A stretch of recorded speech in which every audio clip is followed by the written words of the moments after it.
നമസ്കാരം. സ്പോട്ട് ലൈവിലേക്ക് സ്വാഗതം. പാലാ ബിഷപ്പ് ഹൗസ് ഭൂമിയിൽ ശിവലിംഗം കണ്ടെത്തിയ സ്ഥലത്ത് ക്ഷേത്രം സ്ഥാപിക്കണമെന്ന് ദേവപ്രശ്ന വിധി. 3 ദിവസമായി മുല്ലപ്പള്ളി നാരായണൻ നമ്പൂതിരിയുടെ മുഖ്യ കാർമ്മികത്വത്തിൽ നടന്ന ദേവപ്രശ്നത്തിലാണ് വിധി. ബിഷപ്പ് ഹൗസുമായി ആലോചിച്ച് തുടർ നടപടികൾ സ്വീകരിക്കുമെന്ന് ക്ഷേത്രം ഭാരവാഹികൾ പറഞ്ഞു. ബിഷപ്പ് ഹൗസ് അധികൃതരുടെ കൂടി സഹകരണത്തോടെയായിരുന്നു ദേവപ്രശ്നം.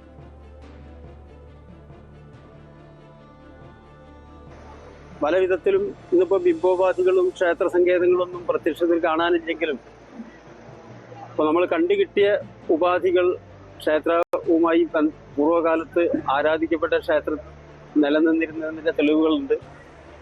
പ്രശ്നം വെച്ച സമയത്ത് വളരെ ഭംഗിയായിട്ട് കുട്ടി സ്വർണം ചിങ്ങൻ രാശിയിൽ സ്വർണം കൊണ്ട് വെച്ചതോടു കൂടിയും സ്വർണം മലർന്നു വന്നതും ആരൂഢപതിയായിട്ടുള്ള ആദിത്യൻ കേന്ദ്രഭാവത്തിൽ 10ാം ഭാവത്തിൽ വന്നതുകൊണ്ടും അവിടെ ആഴത്തിൻ്റെ 11ാം ഭാവസ്ഥിതി വന്നതും വളരെ വളരെ വേഗത്തിൽ നമ്മൾ എന്താണോ ഉദ്ദേശിച്ചത് ആ പ്രതീക്ഷിച്ച രീതിയിലുള്ള ഭംഗിയായിട്ടുള്ള ക്ഷേത്ര നിർമ്മാണം നടത്തി പ്രതിഷ്ഠിച്ച് എല്ലാവർക്കും ആരാധിക്കാനുള്ള സൗകര്യം ആയി വരും എന്നുള്ളതിൻ്റെ പ്രത്യക്ഷ തെളിവാണ്.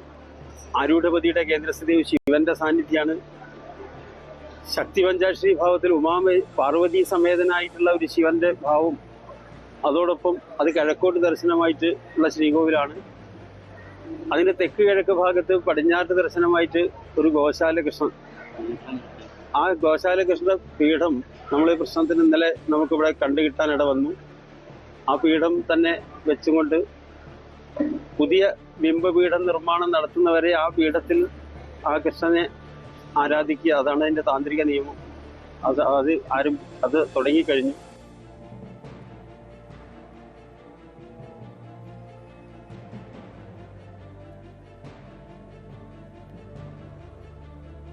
വിവരങ്ങളുമായി ജി ശ്രീജിത്ത് ചേരുന്നുണ്ട് കോട്ടയത്ത് നിന്ന്.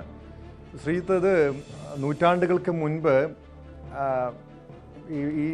ഈ സ്ഥലത്ത് ക്ഷേത്രം ഉണ്ടായിരുന്നു. പിന്നീട് ഏതാനും മാസങ്ങൾക്ക് മുൻപ് ഈ പാലാ ബിഷപ്പ് ഹൗസിൻ്റെ ഭൂമിയിൽ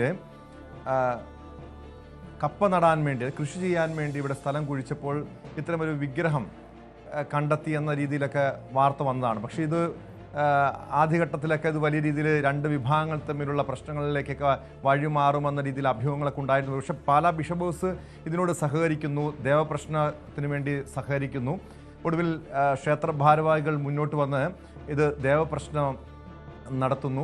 ഇപ്പോൾ എന്താണ് ഇവരുടെ തീരുമാനം? അതായത് ബിഷപ്പ് ഹൗസ് അധികൃതരുടെ കൂടി സഹകരണത്തോടെയാണ് ഈ ദേവപ്രശ്നം നടത്തിയതെന്നാണ് മനസ്സിലാക്കാൻ കഴിയുന്നത്. എന്താണ് ക്ഷേത്ര ഭാരവാഹികളുടെ തീരുമാനം? ബിഷപ്പ് ഹൗസ് അധികൃതർ ഇതുമായി ബന്ധപ്പെട്ട എന്തെങ്കിലും പ്രതികരണം നടത്തിയിട്ടുണ്ടോ?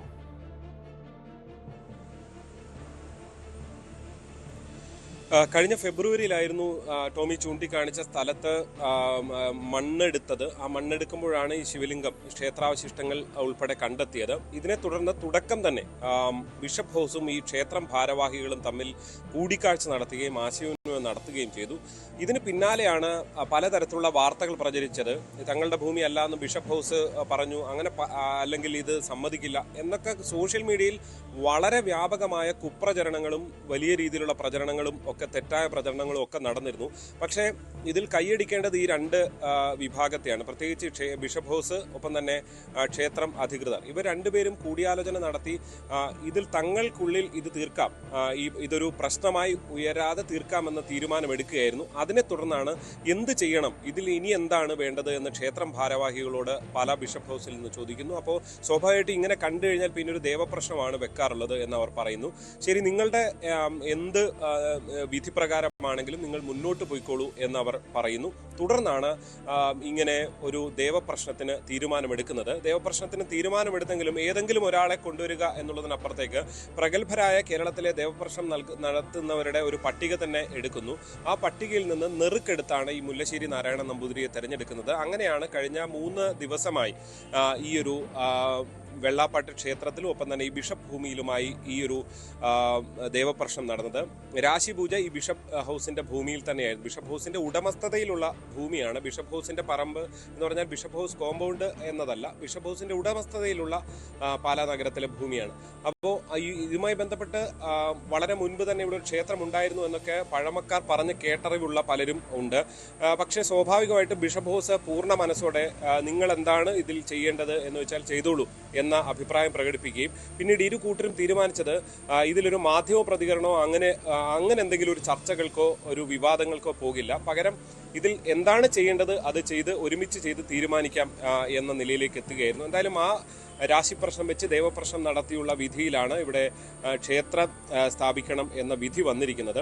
ഇതുവരെ ഈ രണ്ട് വിഭാഗങ്ങളും ഒരുമിച്ച് ചേർന്നുള്ള ചർച്ചകളാണ് നടന്നത്. അതുകൊണ്ട് തന്നെ ക്ഷേത്രം ഭാരവാഹികൾ ചൂണ്ടിക്കാണിച്ചത് ഇത് ബിഷപ്പ് ഹൗസ് അധികൃതരുമായി, ഈ തണ്ടളത്ത് മഹാദേവ ക്ഷേത്രം എന്നാണ് ഇത് മുൻകാലത്ത് ഇതിന് അറിയപ്പെട്ടിരുന്നത്, അതിൻ്റെ സേവാസമിതി രൂപീകരിച്ചിട്ടുണ്ട്. ആ സേവാസമിതി അധികൃതരും ഒപ്പം തന്നെ ബിഷപ്പ് ഹൗസ് അധികൃതരുമായി കൂടിക്കാഴ്ച നടത്തും. അതിനുശേഷമായിരിക്കും തുടർ തീരുമാനം ഉണ്ടാകുക. എന്തെങ്കിലും ഇതൊരു പ്രശ്നം വഷളാകരുത് എന്നുള്ള തീരുമാനമായിരുന്നു ഇവർ തുടക്കത്തിൽ തന്നെ ഈ രണ്ട് വിഭാഗങ്ങളും എടുത്തിരുന്നത്. അതുകൊണ്ട് തന്നെ ഇനിയാണെങ്കിലും അങ്ങനെ ഒരു ചർച്ചയിലേക്ക് കാര്യങ്ങൾ പോകും എന്ന പ്രതീക്ഷ തന്നെയാണ് ഉള്ളത്. ഒരു പരിധിവരെ നമുക്ക് അറിയാൻ കഴിഞ്ഞത് ആദ്യഘട്ടത്തിൽ ഈ ബിഷപ്പ് ഹൗസ് അധികൃതർക്ക് അഥവാ ഇത് ക്ഷേത്രം നിർമ്മിക്കാനാണ് വേണ്ടതെങ്കിൽ ഈ ഭൂമിക്കുള്ള പണം നൽകുമെന്നൊക്കെയുള്ള അഭ്യൂഹങ്ങൾ കേട്ടിരുന്നു. അതൊരു സ്ഥിരീകരിക്കുന്ന വിവരമല്ല, അത് ഇനി സംഭവിക്കേണ്ട കാര്യമാണ്. ഇനി എങ്ങനെയാണ് ഇവിടെയൊക്കെ ഭൂമി ഏറ്റെടുത്തുകൊണ്ട് ഇവിടെ ക്ഷേത്രം സ്ഥാപിക്കുന്നത്, അതിലെന്തെങ്കിലും മറ്റുപാധികളുണ്ടോ, ഇതൊക്കെ ഇനി ഈ ഇരു വിഭാഗങ്ങളും തമ്മിലുള്ള ചർച്ചയിൽ തീരുമാനിക്കേണ്ട കാര്യമാണ്. എന്തായാലും ഇന്ന് വന്നിരിക്കുന്ന ഏറ്റവും പ്രധാനപ്പെട്ട വാർത്ത ഇവിടെ ഒരു ക്ഷേത്രം നിർമ്മിക്കണമെന്ന് തീർച്ചയായും വളരെ വൈകാരികമായ പ്രശ്നമാണ്, ഒരു വിശ്വാസി സമൂഹത്തിന്റെ ഒരു പ്രശ്നമാണ്. സ്വാഭാവികമായും ഇത് വളരെ ചർച്ചയിലൂടെ ഇപ്പോഴും ഞാൻ മനസ്സിലാക്കുന്നതനുസരിച്ച് ശ്രീജിത്ത് ബിഷപ്പ് ഹൗസും അതോടൊപ്പം ക്ഷേത്രം ഭാരവാഹികളും വളരെ രമ്യമായി തന്നെ ചർച്ചയിലൂടെ ഈ ഒരു പ്രശ്നത്തിനൊരു പരിഹാരം ഉണ്ടാക്കും. അതുകൊണ്ട് തന്നെ ദേവപ്രശ്നത്തോട് ബിഷപ്പ് ഹൗസ് അധികൃതരും വളരെ രീതിയിൽ തന്നെ സഹകരിക്കുന്നുണ്ട്. ഇത് പള്ളിയുമായി ബന്ധപ്പെട്ടോ അല്ലെങ്കിൽ ബിഷപ്പ് ഹൗസിനോട് ചേർന്ന ഒരു സ്ഥലമല്ല. അതുകൊണ്ട് തന്നെ ബിഷപ്പ് ഹൗസ് ഈ സ്ഥലം വിട്ടുകൊടുക്കുമായിരിക്കും എന്ന് തന്നെയല്ലേ മനസ്സിലാക്കാൻ കഴിയുന്നത്. അത് എങ്ങനെയായിരിക്കും? അതിൻ്റെ ഒരു സൗജന്യമായി വിട്ടുകൊടുക്കുകയാണോ അതോ മറ്റേതെങ്കിലും ഒരു ഭൂമി ഇടപാട് ഇതിൽ നടത്തി ഈ ക്ഷേത്രം നിർമ്മിക്കാൻ വേണ്ടി, അവിടെ ക്ഷേത്രം സ്ഥാപിക്കാൻ വേണ്ടിയുള്ള സൗകര്യം ബിഷപ്പ് ഹൗസ് ചെയ്തു കൊടുക്കുമെന്നാണോ മനസ്സിലാക്കേണ്ടത്?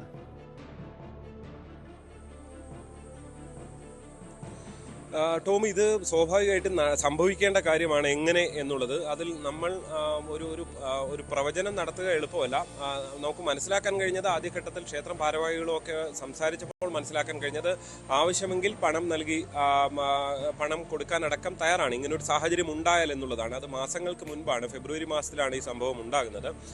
പിന്നീട് ഈ ബിഷപ്പ് ഹൗസിന്റെ ഇക്കാര്യത്തിലെ നിലപാട് എന്തെന്ന് ആരായാലും നമ്മൾ പലതവണ വിളിച്ചിരുന്നു. പക്ഷെ അവരുടെയൊക്കെ ഒരു നിലപാട് ക്ഷേത്രം ഭാരവാഹികളുമായി മാത്രമാണ് ഇക്കാര്യത്തിൽ ആശയവിനിമയം ഉണ്ടാക്കുക, ഇതിലേതെങ്കിലും അല്ലാതെ ഒരു പ്രതികരണം പോലും നടത്താൻ തയ്യാറല്ല എന്നൊരു നിലപാടാണ് ഉണ്ടായിട്ടുള്ളത്. ഈ വിഷയത്തിലും ഇപ്പോൾ ഈ ദേവപ്രശ്നം പ്രശ്നവിധി നടത്തിയ മുല്ലശ്ശേരി നാരായണ നമ്പൂതിരിയാണ് പ്രതികരിച്ചിരിക്കുന്നത്. ക്ഷേത്രം ഭാരവാഹികൾ അനൌദ്യോഗികമായി നൽകുന്ന വിവരമനുസരിച്ച് അവർ ഈ ബിഷപ്പ് ഹൗസ് അധികൃതരുമായി സംസാരിക്കും, അതിനുശേഷം ഒരു തീരുമാനമെടുക്കും എന്നുള്ളത് മാത്രമാണ്. സ്വാഭാവികമായിട്ട് ഈ പല സാധ്യതകളുണ്ട്. ടോം ചൂണ്ടിക്കാണിച്ചതുപോലെ ഒരുപക്ഷെ ബിഷപ്പ് ഹൗസ് സൗജന്യമായി ഭൂമി വിട്ടുകൊടുത്തേക്കാം.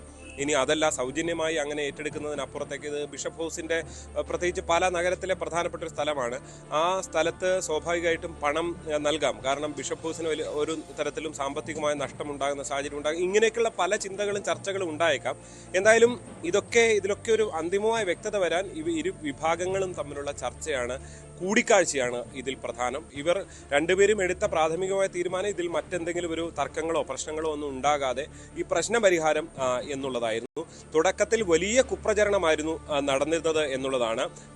പല സംഘടനകളും ഇതുമായി ബന്ധപ്പെട്ട ഈ ഹൈന്ദവ സംഘടന, പ്രത്യേകിച്ച് സംഘപരിവാർ സംഘടനകളുമായൊക്കെ ബന്ധപ്പെട്ടപ്പോഴും അവരും എടുത്തൊരു നിലപാട് ഇങ്ങനെയായിരുന്നു. അതായത് ഇത് ക്ഷേത്രം ഭാരവാഹികൾ പരിശോധിക്കട്ടെ, ക്ഷേത്രം ഭാരവാഹികളും ഒപ്പം തന്നെ ബിഷപ്പ് ഹൗസും ചർച്ച ചെയ്ത് തീരുമാനമെടുക്കട്ടെ. അതായത് ഏതാണ്ട് എല്ലാ ഭാഗത്തു നിന്നും ഒരു സമന്വയത്തിന്റെ പാതയായിരുന്നു തെളിഞ്ഞു വന്നത്. ഏതെങ്കിലും ഒരു അവകാശവാദങ്ങൾ ഒരു വിഭാഗവും ഉന്നയിച്ചില്ല. പക്ഷേ എന്നിരുന്നാൽ തന്നെയും തെറ്റായ പ്രചരണങ്ങളും വാർത്തകളും ഒക്കെ ആ ഘട്ടത്തിൽ സാമൂഹിക മാധ്യമങ്ങളിലും ചില മാധ്യമങ്ങളിലും ഒക്കെ വന്ന സാഹചര്യവും പോലീസ് കേസിലേക്ക് പരാതി പോകുന്ന സാഹചര്യവും ഒക്കെ ഉണ്ടായൊരു സംഭവം കൂടിയാണ്. ആ സംഭവത്തിലാണ് ഒരു പരിധിവരെ ഇതുവരെ നടന്ന സംഭവ പ്രകാരം വിവരമനുസരിച്ച് മാതൃകാപരമായ ഒരു പ്രശ്ന പരിഹാരത്തിനുള്ള ശ്രമം പാലാ ബിഷപ്പ് ഹൗസും ഈ വെള്ളാപ്പാട്ട് ദേവീക്ഷേത്ര ഭരണസമിതി ഒപ്പം തന്നെ ഈ തണ്ടടത്ത് മഹാദേവ സേവാ സമിതി ഇവരെല്ലാം ചേർന്ന് തീരുമാനിക്കുന്നത്. തീർച്ചയായും അതൊരു ശ്രീജിത്ത് സൂചിപ്പിച്ചതുപോലെ രണ്ട് വിഭാഗത്തിന്റെ ഭാഗത്തുനിന്ന് മാതൃകാപരമായിട്ടുള്ളൊരു ഇടപെടൽ തന്നെയാണ് ഈ വിഷയത്തിൽ ഉണ്ടായിരിക്കുന്നത്. ശ്രീജിത്ത്, ഇതെങ്ങനെയാണ് ഈ ഒരു സ്ഥലത്തിൻ്റെ ഒരു ചരിത്രം എങ്ങനെയാണ്? ബിഷപ്പ് ഹൗസിൻ്റെ കൈവശം എങ്ങനെയാണ് ഈ ഭൂമി എത്തിയത്? അതായത് ഏകദേശം 100 വർഷങ്ങൾക്ക് മുൻപ് ഇവിടെ ഒരു വിഗ്രഹം ഉണ്ടായിരുന്നു, അവിടെ ആരാധന അർപ്പിച്ചിരുന്നു എന്നൊക്കെ ചില കഥകളൊക്കെ പ്രചരിച്ചിരുന്നല്ലോ. എങ്ങനെയാണ് ബിഷപ്പ് ഹൗസിന് ഈ ഭൂമി ലഭിച്ചത്?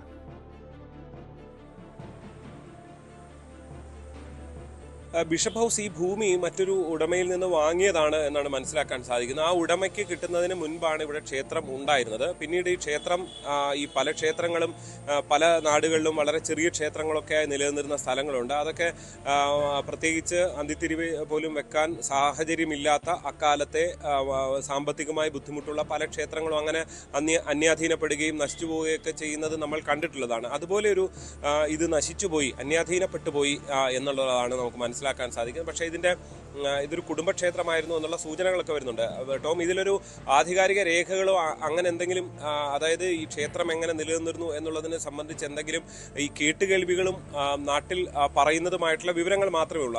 അതിനപ്പുറത്തേക്ക് ഉള്ള വിവരമില്ല. എന്തായാലും പാലാ ബിഷപ്പ് ഹൗസ് മറ്റൊരു വ്യക്തിയിൽ നിന്ന് ഈ ഭൂമി ഏറ്റുവാങ്ങിയതാണ്, മറ്റൊരു കുടുംബത്തിൽ നിന്ന് വാങ്ങിയതാണ്, പണം കൊടുത്ത് വാങ്ങിയതാണ് എന്നാണ് നമുക്ക് മനസ്സിലാക്കാൻ സാധിക്കുന്നത്. ലഭിക്കുന്ന വിവരം അങ്ങനെയാണ്. അതുകൊണ്ട് തന്നെ അതിനുശേഷമാണ് അവിടെ പലതരത്തിലുള്ള കൃഷിയും മറ്റു കാര്യങ്ങളും ഒക്കെ ചെയ്തിരുന്നു. ഇവിടെയാണ് വീണ്ടും ഇങ്ങനെ ഒരു കപ്പ കൃഷി ചെയ്യാൻ വേണ്ടിയാണ് ഈ മണ്ണെടുത്ത് മാറ്റുന്നത്. അതിനിടയിലാണ് ഈ സംഭവം ഉണ്ടായത് എന്നുള്ളതാണ് നമുക്ക് എടുത്ത് പറയാൻ സാധിക്കുന്നത്. എന്തായാലും ഇതിങ്ങനെ കേട്ട ഉടൻ തന്നെ ബിഷപ്പ് ഹൗസും ഈ അധികൃതരും ഈ ക്ഷേത്രം ഭാരവാഹികളും ചേർന്നുകൊണ്ടൊരു പ്രശ്ന പരിഹാരത്തിനുള്ള ശ്രമം ഏറ്റവും ആദ്യം ഈ വാർത്തകളൊക്കെ പുറത്തു വരുന്നതിന് മുൻപ് തന്നെ ഏറ്റവും തുടക്കത്തിൽ തന്നെ അങ്ങനെ ഒരു ശ്രമം നടത്തി എന്നുള്ളതാണ്. ഒരുപക്ഷെ ബിഷപ്പ് ഹൗസിന് അന്ന് തന്നെ അറിയാമായിരുന്നായിരിക്കാം, അല്ലെങ്കിൽ ഊഹിച്ചിരിക്കാം ഇങ്ങനെ എന്താണ് നടപടി വേണ്ടത് എന്ന് വെച്ചാൽ ചെയ്യൂ, അല്ലെ ക്ഷേത്രമാണെങ്കിൽ ക്ഷേത്രം എന്നുള്ള നിലയിലൊക്കെ അത്തരം പല സംസാരങ്ങളും പോയിട്ടുണ്ട്. ഇതുവരെയുള്ളത് ദേവപ്രശ്നത്തിന് അവർ അനുമതി നൽകുന്നു, അതിന് ഞങ്ങളും സഹകരിക്കും. ഈ ഭൂമിയിൽ ദേവപ്രശ്നം നടത്തുന്നതിനൊരു പ്രശ്നവുമില്ല. അങ്ങനെ രാശിപ്രശ്നം അവിടെ വെച്ചാണ്, ആ ഭൂമിയിൽ വെച്ചാണ് നടത്തിയത്. തുടർന്നാണ് വെള്ളാപ്പാട്ട് ഭഗവതി ക്ഷേത്രത്തിൽ വെച്ചായിരുന്നു ദേവപ്രശ്നം നടത്തിയത്. എന്തായാലും അതിനൊക്കെ ശേഷമാണ് ഇപ്പോൾ പ്രശ്നവിധി ഉണ്ടായിരിക്കുന്നത്. ബാക്കിയെല്ലാം ഇനി എങ്ങനെയാണ് നടക്കുന്നത് എന്നുള്ളത് കണ്ടു തന്നെ അറിയണം. അത് ഇരുവരുടെയും തമ്മിലുള്ള ചർച്ചകൾ, കൂടിയാലോചനകൾ ഇതിന് ശേഷമായിരിക്കും അക്കാര്യത്തിൽ ഒരു അന്തിമമായ വ്യക്തത കൈവരിക.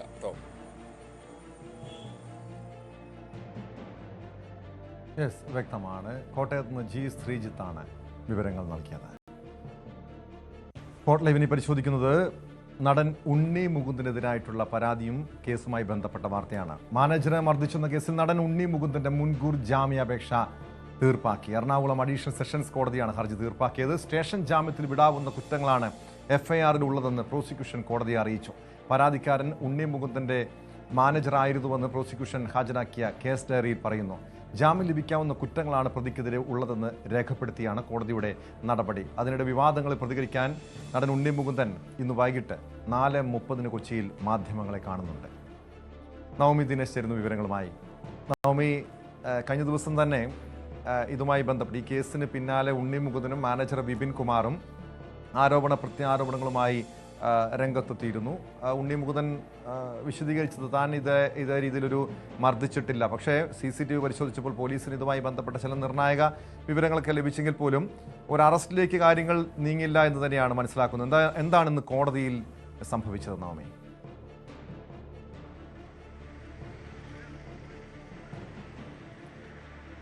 നേരത്തെ തന്നെ പോലീസ് പോലീസ് നിലപാട് വ്യക്തമാക്കിയിരുന്നു. നിസ്സാരമായ വകുപ്പുകൾ, അതായത് സ്റ്റേഷൻ ജാമ്യം ലഭിക്കാവുന്ന വകുപ്പുകൾ പ്രകാരമാണ് ഉണ്ണി മുകുന്ദനെതിരെ കേസെടുത്തിരിക്കുന്നത്. ആ ഒരു സാഹചര്യത്തിൽ ഇനിയൊരു ചോദ്യം ചെയ്യലിന്റെ ആവശ്യമില്ല എന്ന കാര്യം കൂടിയാണ് പോലീസ് വ്യക്തമാക്കിയത്. ഒപ്പം ഈ സംഭവം നടന്ന, ഈ മർദ്ദനം നടന്നു എന്ന് പറയുന്ന വിപിന്റെ കാക്കനാട്ടത്തെ ഫ്ളാറ്റിലെത്തി അന്വേഷണ സംഘം അതിന്റെ പാർക്കിങ്ങിലെ CCTV ദൃശ്യങ്ങളടക്കം ശേഖരിച്ചിരുന്നു. ആ ശേഖരിച്ച ദൃശ്യങ്ങളും കേസ് ഡയറിയും ഇന്ന് പ്രോസിക്യൂഷൻ കോടതിയിൽ ഹാജരാക്കുകയും ചെയ്തു. ഒപ്പം തന്നെ പ്രോസിക്യൂഷൻ കോടതിയെ അറിയിച്ചത് സ്റ്റേഷൻ ജാമ്യം ലഭിക്കാവുന്ന വകുപ്പുകൾ മാത്രമാണ് പോലീസ് ചുമത്തിയിരിക്കുന്നതെന്ന്. ഇതുകൊണ്ടുകൂടി പരിഗണിച്ചാണ് ഇത് മുൻകൂർ ജാമ്യ ഹർജി തീർപ്പാക്കിയെന്ന കോടതി വ്യക്തമാക്കുന്നത്. ഇതിലിനിപ്പോൾ മുൻകൂർ ജാമ്യത്തിന്റെ ആവശ്യമില്ല. കാരണം ഇപ്പോൾ ഉള്ള വകുപ്പുകൾ തന്നെ നിസ്സാരമായ വകുപ്പുകളാണ്, സ്റ്റേഷൻ ജാമ്യം ലഭിക്കുന്ന വകുപ്പുകളാണ്. അതുകൊണ്ട് ഇനി കോടതിയുടേതായിട്ടുള്ള നടപടികളൊന്നും ആവശ്യമില്ല എന്ന് കണ്ടതിനെ തുടർന്നാണ് കേസ് ഈ മുൻകൂർ ജാമ്യ ഹർജി ഒത്തുതീർപ്പാക്കിയെന്ന് എറണാകുളം അഡീഷണൽ സെഷൻസ് കോടതി വ്യക്തമാക്കിയിരിക്കുന്നത്. ഒപ്പം ഉണ്ണി മുകുന്ദന്റെ പ്രധാനപ്പെട്ട വാദം ഈ വിപിൻ മാനേജർ ആയിരുന്നില്ല എന്നാണ്. പക്ഷേ ഇന്ന് കോടതിയിൽ സമർപ്പിച്ച കേസ് ഡയറിയിൽ പ്രോസിക്യൂഷൻ വ്യക്തമാക്കുന്നത് ഈ പരാതിക്കാരനായിട്ടുള്ള വിപിൻ അത് പ്രതിയായിട്ടുള്ള ഉണ്ണി മുകുന്ദന്റെ, ആരോപണ വിധേയനായിട്ടുള്ള ഉണ്ണി മുകുന്ദന്റെ മാനേജർ തന്നെയായിരുന്നു എന്നാണ് പ്രോസിക്യൂഷൻ സമർപ്പിച്ച കേസ് ഡയറിയിലും വ്യക്തമാക്കുന്നത്. അങ്ങനെയാണെങ്കിൽ ഉണ്ണി മുകുന്ദൻ പറഞ്ഞ വാദം പൊളിയുന്നു എന്ന കാര്യം കൂടി സൂചിപ്പിക്കേണ്ടിയിരിക്കുന്നു. മർദ്ദിച്ച ദൃശ്യങ്ങളൊന്നുമില്ല, അതായത് താൻ ഈ വിപിനെ മർദ്ദിച്ചിട്ടില്ല എന്ന് ആവർത്തിച്ച് ഉണ്ണി മുകുന്ദൻ പറയുന്നുണ്ട്. പക്ഷേ പോലീസ് കണ്ടെത്തിയ ഈ CCTVയിലടക്കം ഉണ്ണി മുകുന്ദൻ മർദ്ദിക്കുന്നതായി മനസ്സിലാകുകയും ചെയ്തിട്ടുണ്ട്. ഇന്ന് വൈകിട്ട് 4:30 ഉണ്ണി മുകുന്ദൻ ഇതുമില്ല ഒരു പ്രതികരണം നൽകുമെന്നാണ് അറിയുന്നത്. ഈ വിവാദങ്ങൾ കത്തി നിൽക്കുമ്പോൾ ഉണ്ണി മുകുന്ദൻ യാതൊരു വിധത്തിലുള്ള പ്രതികരണത്തിനും മാധ്യമങ്ങൾക്ക് മുന്നിൽ വന്ന് പ്രതികരിക്കാൻ തയ്യാറായിട്ടില്ല. ആ ഒരു സാഹചര്യത്തിലാണ് ഏറെ നിർണായകമായിട്ടുള്ള ഒരു പത്രസമ്മേളനം ഇന്ന് വൈകിട്ട് 4:30 കൊച്ചിയിൽ വെച്ച് നടത്താൻ ഉണ്ണി മുകുന്ദൻ തീരുമാനിച്ചിരിക്കുന്നത്. ഒപ്പം ചില മാധ്യമങ്ങളിൽ ഇന്ന് ഈ ഹോട്ടലിലെ ഈ ഫ്ലാറ്റിലെ CCTV ദൃശ്യങ്ങൾ എന്ന പേരിൽ ചില ദൃശ്യങ്ങളൊക്കെ പ്രചരിച്ചിരുന്നു. ഇതിനെതിരെ വിപിൻ പോലീസിനെ സമീപിക്കുവാനുള്ള ഒരു സാധ്യതയും നമ്മൾ കാണുന്നുണ്ട്. കാരണം ഉണ്ണി മുകുന്ദനും വിപിനും തമ്മിൽ ഈ പറയുന്ന ദിവസം സൗഹാർദ്ദപൂർണ്ണമായിട്ടാണ് സംസാരിച്ചതെന്ന തരത്തിലാണ് ചില മാധ്യമങ്ങൾ വാർത്ത കൊടുത്തത്. ഇത് തെറ്റിദ്ധരിപ്പിക്കുന്നതും തൻ്റെ ക്രെഡിബിലിറ്റി അടക്കം നശിപ്പിക്കുന്ന തരത്തിലാണ് മാധ്യമങ്ങൾ വാർത്ത നൽകിയെന്ന് ആരോപിച്ചുകൊണ്ട് പോലീസിനെ സമീപിക്കുവാനും വിപിൻ തീരുമാനിച്ചിട്ടുണ്ട്. എന്തായാലും ആ രീതിയിലേക്കാണ് പോലീസിന്റെ അന്വേഷണവും പോലീസുമായി ബന്ധപ്പെട്ട കാര്യങ്ങളുമൊക്കെ നടക്കുന്നത്. നവമി, ഇവിടെ ഉണ്ണി മുകുന്ദൻ കഴിഞ്ഞ ദിവസം DGPക്ക് പരാതി നൽകിയിരുന്നു. ഈ കേസിന്, ഈ പരാതിക്ക് പിന്നിൽ ഗൂഢാലോചനയുണ്ട്, തനിക്ക് വധഭീഷണിയുണ്ട്, തനിക്ക് പോലീസ് സംരക്ഷണം വേണമെന്നാവശ്യപ്പെട്ടുകൊണ്ടാണ് DGPക്ക് അടക്കം ക്രമസമാധാന ചുമതലയുള്ള ADGPക്കും പരാതി നൽകിയത്. ഉണ്ണി മുകുന്ദന്റെ പരാതിയിൽ എന്തെങ്കിലും നടപടി സ്വീകരിച്ചിട്ടുണ്ടോ? മാത്രമല്ല, ഉണ്ണി മുകുന്ദൻ സൂചിപ്പിക്കുന്ന അനുസരിച്ച് ഗൂഢാലോചന ഉണ്ടെങ്കിലും ആ ഗൂഢാലോചനയ്ക്ക് പിന്നിൽ ആരാണെന്ന് കൂടി അറിയണ്ടേ? ഇന്ന് മാധ്യമങ്ങൾക്ക് മുൻപാകെ അതുമായി ബന്ധപ്പെട്ട കാര്യങ്ങൾ ഉണ്ണി മുകുന്ദൻ തുറന്നു പറയാനുള്ള സാധ്യതയുണ്ടോ?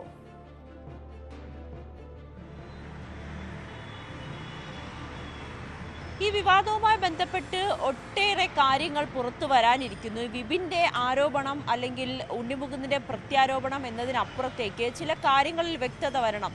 എന്തുകൊണ്ടാണ് വിപിൻ പെട്ടെന്ന് 6 വർഷമായി സുഹൃത്തായിരിക്കുന്ന ഒരു വ്യക്തി പെട്ടെന്ന് എന്തുകൊണ്ടാണ് ഉണ്ണി മുകുന്ദനെതിരെ ഒരു ആരോപണം ഉന്നയിച്ചതെന്നതിൽ അല്ലെങ്കിൽ ഒരു പരാതിയുമായി പോലീസിനെ സമീപിച്ചതെന്നതിൽ കുറച്ചുകൂടി വ്യക്തത കൈവരേണ്ടതുണ്ട്. സിനിമാ മേഖലയിൽ ആരാണ് ഉണ്ണി മുകുന്ദനെതിരെ ഗൂഢാലോചന നടത്തുന്നത്? അങ്ങനെയാണെങ്കിൽ എന്തുകൊണ്ട് ഉണ്ണി മുകുന്ദൻ സിനിമാ സംഘടനകളിൽ ബന്ധപ്പെട്ടിട്ടില്ല? അല്ലെങ്കിൽ തനിക്കെതിരെ ഇത്തരത്തിലൊരു ഗൂഢാലോചന നടക്കുന്നുണ്ടെന്ന് എന്തുകൊണ്ട് ഉണ്ണി മുകുന്ദൻ പരാതിപ്പെട്ടില്ല? എന്നീ കാര്യങ്ങളൊക്കെ മുന്നിൽ നിൽക്കുന്നുണ്ട്. അതിനൊക്കെ ഉത്തരം നൽകേണ്ടതും ഉണ്ണി മുകുന്ദൻ തന്നെയാണ്. 2-ാം തീയതി താരസംഘടനയായ അമ്മയും ഫെഫ്കയും ചേർന്നുകൊണ്ട് ഈ ഉണ്ണി മുകുന്ദനെയും പരാതിക്കാരനായ വിപിനെയും ഇരുവരെയും വിളിച്ചു വരുത്തി ഈ വിഷയം ചർച്ച ചെയ്ത് പരിഹാരം കണ്ടെത്തുന്നതിന് വേണ്ടിയിട്ടുള്ളൊരു യോഗം വിളിച്ചിട്ടുണ്ട്. അവിടെ രണ്ടുപേരോടും രാവിലെ തന്നെ ഹാജരാകണമെന്നാണ് നിർദ്ദേശം നൽകിയിരിക്കുന്നത്. ഉണ്ണി മുകുന്ദൻ പറയുന്നത് പ്രകാരം സിനിമാ മേഖലയിൽ ഉണ്ണി മുകുന്ദനെതിരെ വലിയ ഗൂഢാലോചന നടക്കുന്നുണ്ടെങ്കിൽ അത് സംഘടനയോട് പറയാനും അതിനൊരു പരിഹാരം കണ്ടെത്തുവാനും, അല്ലെങ്കിൽ ആരാണ് ഉണ്ണി മുകുന്ദനെതിരെ ഗൂഢാലോചന നടക്കുകയും ഉണ്ണി മുകുന്ദന് വരുന്ന അവസരങ്ങൾ നശിപ്പിക്കുകയും ചെയ്യുന്നത്, അതിൽ പരാതി നൽകാൻ ഉണ്ണി മുകുന്ദൻ തയ്യാറാകുമോ എന്നതൊക്കെ ഏറെ പ്രധാനമായി നിൽക്കുന്നുണ്ട്. അതിൻ്റെയൊക്കെ മറുപടി ഇന്ന് നടക്കുന്ന വാർത്താ സമ്മേളനത്തിൽ ഉണ്ണിമുകുന്ദൻ നൽകുമെന്നാണ് തീർച്ചയായും നവമി, നിലവിലെ താരസംഘടനയുടെ മുൻപാകെയും ഈ പരാതിയുണ്ട്. വിപിൻ കുമാർ താരസംഘടനകൾക്കും ഈ സിനിമാ സംഘടനകൾക്കുൾപ്പെടെ പരാതി നൽകിയിട്ടുണ്ട്. അതിൽ ഒരു ചർച്ചയ്ക്ക്, ഒരു സമവായ ചർച്ചയ്ക്ക് ആരെങ്കിലും മുൻകൈ എടുത്തിട്ടുണ്ടോ?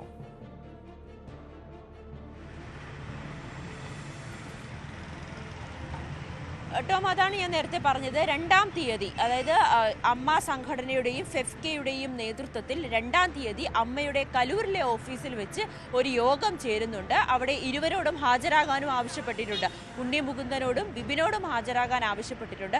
ഇവർക്ക് എന്താണോ പറയാനുള്ളത് അത് കേട്ടതിന് ശേഷം ഈ പ്രശ്നം പരിഹരിക്കുക എന്നൊരു ലക്ഷ്യം തന്നെയാണ് സംഘടനയും എടുത്തിരിക്കുന്നത്. കാരണം ഇത് വ്യക്തിപരമായിട്ടുള്ള ചില തർക്കങ്ങളാണെന്നാണ് സംഘടനകൾക്ക് മനസ്സിലായിട്ടുള്ളത്.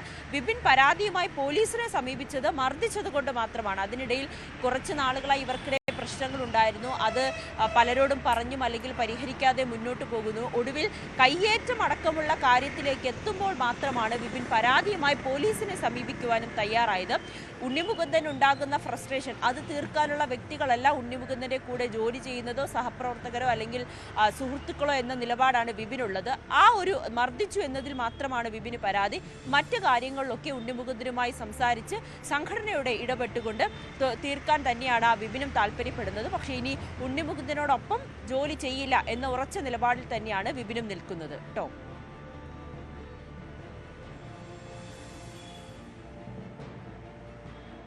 യെസ്, വ്യക്തമാണ്. നവമി ദിനേശാണ് വിവരങ്ങൾ നൽകിയത്. എന്തായാലും ഇന്ന് വൈകിട്ട് 4:30 നടൻ ഉണ്ണി മുകുന്ദൻ മാധ്യമങ്ങളെ കാണുന്നുണ്ട്. ഈ വിവാദവുമായി ബന്ധപ്പെട്ട വിഷയങ്ങളടക്കം നിലപാട് വ്യക്തമാക്കുന്നതിന് വേണ്ടിയാണ് ഉണ്ണി മുകുന്ദൻ ഇന്ന് മാധ്യമങ്ങളോട് പ്രതികരിക്കുക.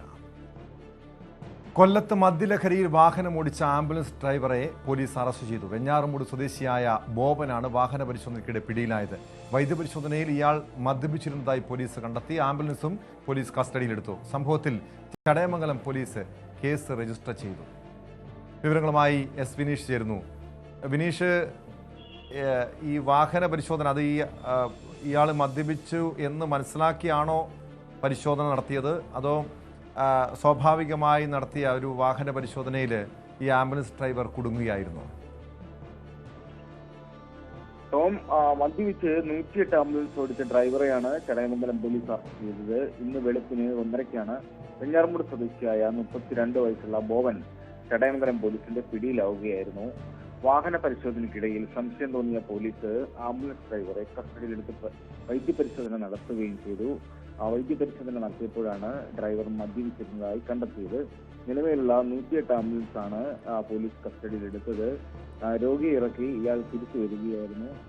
അപ്പോൾ വാഹന പരിശോധനയിടയിൽ സംശയം തോന്നുകയും ബോബനെ വൈദ്യപരിശോധന നടത്തുകയൊക്കെ ചെയ്തു. അങ്ങനെയാണ് വൈദ്യപരിശോധനയിൽ കൃത്യമായി ഇയാൾ മദ്യപിച്ചിരുന്നതായിട്ട് പോലീസിന് ബോധ്യമായി. ചടയമംഗലം CI മോനിഷിന്റെ നേതൃത്വത്തിലുള്ള പോലീസ് സംഘമായിരുന്നു വൈദ്യപരിശോധന നടത്തിയത്. ഇയാൾക്കെതിരെ നേരത്തെയും പരാതികൾ ഉണ്ടായിരുന്നു എന്ന് പറയുന്നുണ്ട്. ടോം, ഈ മോനിഷ് CIക്ക് രഹസ്യമായിട്ട് വിവരം ലഭിച്ചതിനെ തുടർന്നാണ് ബോബനെ പിടികൂടിയത്. ബോബൻ നേരത്തെയും ഇതുപോലെ സമാനമായ രീതിയിൽ മദ്യപിച്ച് വാഹനം ഓടിച്ചിരുന്ന ആളാണെന്നാണ് പറയുന്നത്. എന്തായാലും ഇയാളെ ഇപ്പോൾ പോലീസ് കസ്റ്റഡിയിലാണുള്ളത്. വിനീഷ്, ഈ മദ്യലഹരിയിൽ തന്നെയാണ് ഇയാൾ രോഗികളെയുമായി സർവീസ് നടത്തിയിരുന്നത്. കാരണം ഇതിനു മുൻപ് വിനീഷ് സൂചിപ്പിച്ചല്ലോ, ഇതിനു മുൻപും ഇയാൾ മദ്യലഹരിയിൽ വാഹനം ഓടിച്ചിട്ടുണ്ടെന്ന്.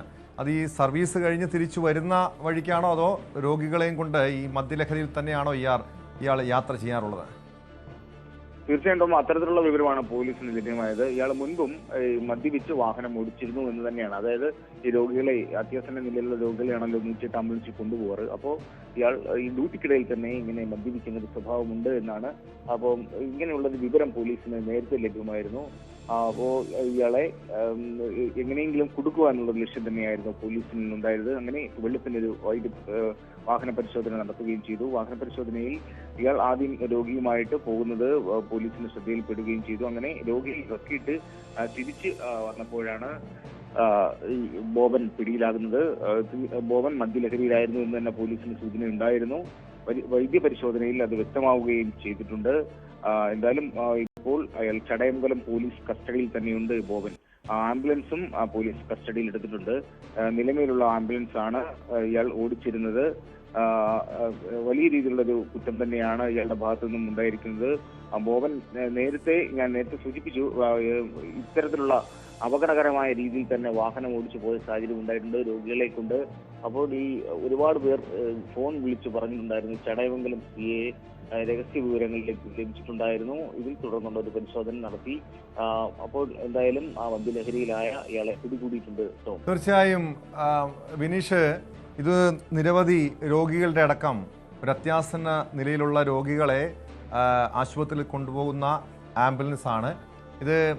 ഏതെങ്കിലും സ്വകാര്യ സ്ഥാപനങ്ങളുടെ ആണോ അതോ ഏതെങ്കിലും ആശുപത്രിയുടെ കീഴിലുള്ള ആംബുലൻസ് ആണോ? മാത്രമല്ല, ഇങ്ങനെ മദ്യപിച്ച് അപകടകരമായ രീതിയിൽ വാഹനം ഓടിക്കുന്ന ഈ ബോബനെതിരെ എന്ത് നടപടിയാണ് പോലീസ് സ്വീകരിക്കുക? മാത്രമല്ല, ഈ സ്ഥാപനവും ഇയാൾക്കെതിരെ നടപടി സ്വീകരിക്കേണ്ടതല്ലേ? തീർച്ചയായും ടോം,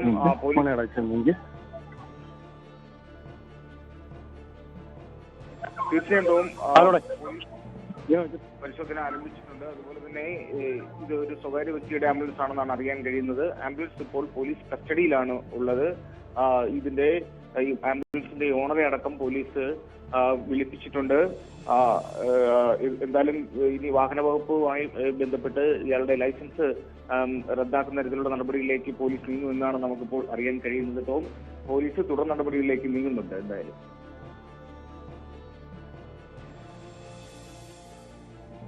വ്യക്തമാണ്. വിനീഷാണ് വിവരങ്ങൾ നൽകിയത്. മറ്റൊരു പ്രധാനപ്പെട്ട വാർത്തയിലേക്കാണ് സ്പോട്ട് ലൈവിന് പോകുന്നത്. മഴ കനത്തതോടെ കടൽക്ഷോഭവും രൂക്ഷമായത് ആശങ്ക പരത്തുകയാണ്. തിരുവനന്തപുരം വിഴിഞ്ഞത്ത് കടലിൽ കാണാതായ ഫാത്തിമ മാത ബോട്ടിനെ കുറിച്ച് 4 മത്സ്യത്തൊഴിലാളികളെ കുറിച്ചും ഇപ്പോഴും ഒരു വിവരവുമില്ല. അതേസമയം ഇന്ധനം തീർന്നതിനെ തുടർന്ന് ഉൾക്കടലിൽ അകപ്പെട്ട സഹായമാത ബോട്ടിലെ 4 മത്സ്യത്തൊഴിലാളികളെ മറൈൻ എൻഫോഴ്സ്മെന്റ് ഉദ്യോഗസ്ഥർ രക്ഷപ്പെടുത്തി. വൈകാതെ ഇവർ കരയിലെത്തും.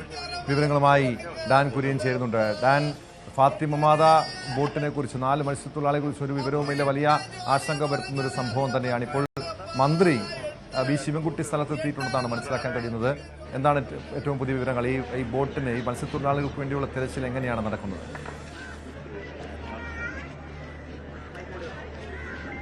ടോം, കഴിഞ്ഞ വ്യാഴാഴ്ച വൈകുന്നേരം 3:30-ക്കാണ് ഫാത്തിമ മാത, സഹായമാത ഇങ്ങനെ 2 ബോട്ടുകളിലായി 8 മത്സ്യത്തൊഴിലാളികൾ വിഴിഞ്ഞം തീരത്ത് നിന്ന് മത്സ്യബന്ധനത്തിന് വേണ്ടി പുറം കടലിലേക്ക് പോയത്. അവർ ഉൾക്കടലിൽ വെച്ച് ഒരു ബോട്ടിന്റെ, അതായത് ഈ സഹായമാത എന്ന ബോട്ടിന്റെ ഇന്ധനം തീർന്നു പോവുകയായിരുന്നു. അങ്ങനെ ഇത് കടലിന്റെ നടുവിൽ അകപ്പെട്ടു. പക്ഷേ അവരുമായി ഫോണിൽ ബന്ധപ്പെടാനോ ഈ ബോട്ട് എവിടെയാണെന്ന് കണ്ടെത്താനോ 2 ദിവസം കഴിയാതെ പോയതാണ് വലിയ തരത്തിൽ ആശങ്കകൾക്ക് വഴിവെച്ചത്. അതിനിടയിൽ കോസ്റ്റ് ഗാർഡും മറൈൻ എൻഫോഴ്സ്മെന്റും നടത്തിയ പരിശോധനയിലാണ് ഈ സഹായമാത എന്ന ബോട്ട് ഉൾക്കടലിൽ ഇന്ധനം തീർന്ന് കിടക്കുന്നതായി അവരുടെ ശ്രദ്ധയിൽപ്പെട്ടത്.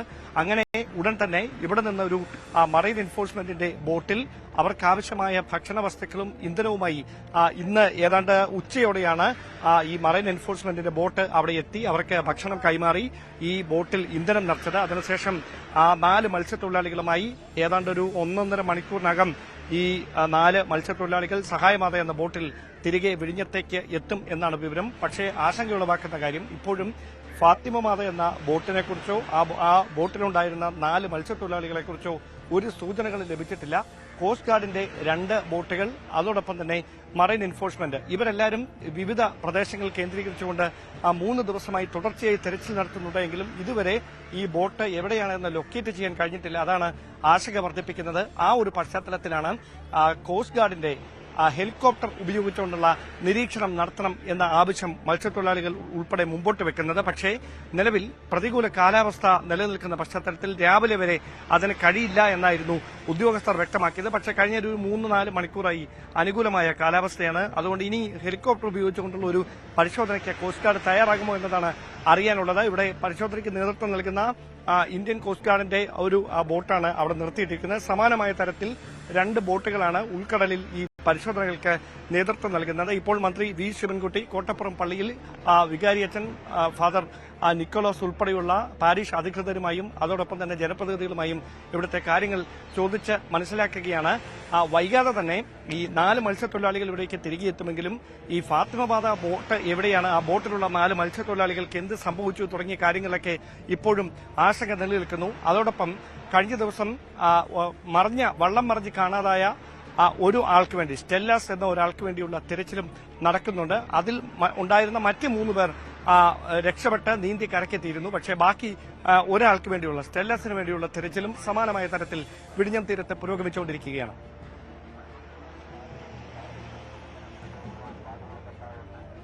ഡാൻ, നിലവിൽ ഈ ഒരു ബോട്ടിലെ മത്സ്യത്തൊഴിലാളികളെ കണ്ടെത്താൻ കഴിഞ്ഞത് ആശ്വാസകരം തന്നെയാണ്. പക്ഷേ ഈ ഫാത്തിമ മാതാ ബോട്ടിലുള്ള മത്സ്യത്തൊഴിലാളികളുടെ കാര്യത്തിലാണ് ആശങ്ക ഉള്ളത്.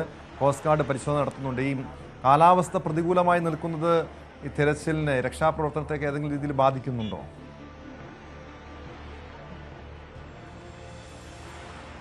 അത് തന്നെയാണ് പ്രധാനപ്പെട്ട ഒരു തടസ്സം. അതായത് ഈ ഹെലികോപ്റ്റർ ഉപയോഗിച്ചുകൊണ്ടുള്ള ഒരു നിരീക്ഷണം, അത് ഈ ഒരു ഘട്ടത്തിൽ ഉൾക്കടലിൽ അതിന് മേലെ നടത്തുക എന്ന് പറയുന്നത് പ്രായോഗികമായ ചില ബുദ്ധിമുട്ടുകൾ ഉണ്ട് എന്നാണ് പറയുന്നത്. അതുകൊണ്ട് തന്നെയാണ് ഈ ഘട്ടത്തിൽ ആവശ്യമേറെ ഉയർന്നിട്ടും അങ്ങനെ ഒരു പരിശോധനയിലേക്ക് കടക്കുന്നതിനൊരു പരിമിതി നേരിടുന്നതും. മറ്റൊരു പ്രധാനപ്പെട്ട കാര്യം, കഴിഞ്ഞ ഏതാനും ദിവസങ്ങളായി തുടർച്ചയായി ഈ മത്സ്യബന്ധനത്തിന് കടലിലേക്ക് പോകരുതാനും 45 മുതൽ 55 കിലോമീറ്റർ വരെ വേഗതയിൽ കാറ്റടിക്കാൻ സാധ്യതയുണ്ട് എന്ന നിർദ്ദേശം മത്സ്യത്തൊഴിലാളികൾക്ക് കൃത്യമായി പാരീഷ് അധികൃതരും അതോടൊപ്പം തന്നെ ഈ കോസ്റ്റ് ഗാർഡിന്റെ ഭാഗത്തുനിന്നും ഫിഷറീസ് വകുപ്പിന്റെ ഭാഗത്തുനിന്നും ഒക്കെ നൽകുന്നുണ്ടായിരുന്നു. പക്ഷേ അത് അവഗണിച്ചുകൊണ്ട് മത്സ്യത്തൊഴിലാളികൾ ചില സ്ഥലങ്ങളിലെങ്കിലും ഉദ്യോഗസ്ഥരുടെ അനുമതിയില്ലാതെ ഉൾക്കടലിലേക്ക് പോയിട്ടുണ്ട് എന്നതാണ് ആശങ്ക ഉളവാക്കുന്ന ഒരു കാര്യം. അതുകൊണ്ട് ഇന്ന് കർശനമായ നിർദ്ദേശം മൈക്ക് അനൗൺസ്മെന്റുകളടക്കം ഇപ്പോഴും നടത്തിക്കൊണ്ടിരിക്കുകയാണ്. അത്തരത്തിലുള്ള ഒരു സംഭവങ്ങൾ ആവർത്തിച്ചാൽ അത് ദുരന്തങ്ങൾ ക്ഷണിച്ചു വരുത്തുന്നതിന് തുല്യമാകും. ആ ഒരു അപകടകരമായ സാഹചര്യം ഒഴിവാക്കുന്നതിന് വേണ്ടി മുഴുവൻ മത്സ്യത്തൊഴിലാളികളും അധികൃതർ പറയുന്നത് കേൾക്കാൻ തയ്യാറാകണമെന്നൊരു നിർദ്ദേശമാണ് അവർ മുമ്പോട്ട് വെച്ചുകൊണ്ടിരിക്കുന്നത്. അതിനിടയിലാണ് ആശങ്ക ഉളവാക്കുന്ന ഈ കാര്യം. ഇപ്പോഴും ഈ ഫാത്തിമ മാത എന്ന ബോട്ടിന്റെ ലൊക്കേഷൻ എവിടെയാണ്, ഇത് എവിടെ വെച്ചാണ് കാണാതായത്, അവസാനം എവിടെ വെച്ചാണ് ഇതുമായി ബന്ധപ്പെട്ട വിവരങ്ങൾ ഉദ്യോഗസ്ഥർക്ക് കിട്ടിയത്, ഈ ചോദ്യങ്ങളൊക്കെ ഉയരുന്നുണ്ട്. ഇപ്പോഴും വ്യക്തമായ ഒരു ഉത്തരം ഇതിനൊന്നുമില്ല. ഉൾക്കടലിൽ എവിടെയോ ഫാത്തിമ എന്ന ബോട്ട് കാണാതായിരിക്കുന്നത്, എപ്പോഴാണ് ഇങ്ങനെ ഒരു സംഭവം ഉണ്ടായിരിക്കുന്നതെന്ന് ഒരു എക്സാക്ട് ടൈം പോലും അറിയില്ല. പറഞ്ഞു കേട്ടാണ് ഇങ്ങനെ ഈ ഫാത്തിമ മാത എന്ന ബോട്ടും ഇവിടെ നിന്ന് മത്സ്യബന്ധനത്തിന് പോയിരുന്നു എന്ന വിവരം ഉദ്യോഗസ്ഥർക്ക് ലഭിച്ചത്. പക്ഷേ അതിൽ ആശങ്ക ഉളവാക്കിയിരുന്ന സഹായമാതയിലെ 4 പേരെ കുറിച്ചുള്ള വിവരങ്ങൾ കൃത്യമായി മറൈൻ എൻഫോഴ്സ്മെന്റ് ഉദ്യോഗസ്ഥർക്ക് ലഭിക്കുകയും അവർക്കരികിലേക്ക് ബോട്ടെത്തുകയും അവർക്ക് ആവശ്യമായ ഭക്ഷണ വസ്തുക്കൾ കൈമാറി ഇന്ധനം നിറച്ച് ആ ബോട്ട് ഏതാനും മണിക്കൂറുകൾക്ക് മുമ്പാണ് ഉൾക്കടലിൽ നിന്ന് വിഴിഞ്ഞം തീരം ലക്ഷ്യമാക്കി പുറപ്പെട്ടിരിക്കുന്നവരുടെ ദൃശ്യങ്ങൾ നമുക്ക് ലഭിച്ചിരുന്നു. അല്പസമയത്തിനകം, ഏതാണ്ട് 1 മണിക്കൂറിനകം ആ ബോട്ട് ഇവിടേക്ക് തിരികെയെത്തും. ആശ്വാസ തീരത്ത് അവരെ കാത്ത ബന്ധുക്കളും കുടുംബാംഗങ്ങളും ഒക്കെയുണ്ട്. അതിനപ്പുറത്തേക്ക് ഫാത്തിമ ബാധ ഇപ്പോഴും വിഴിഞ്ഞം തീരത്തിന്റെ ആശങ്കയായി തുടരുകയാണ്.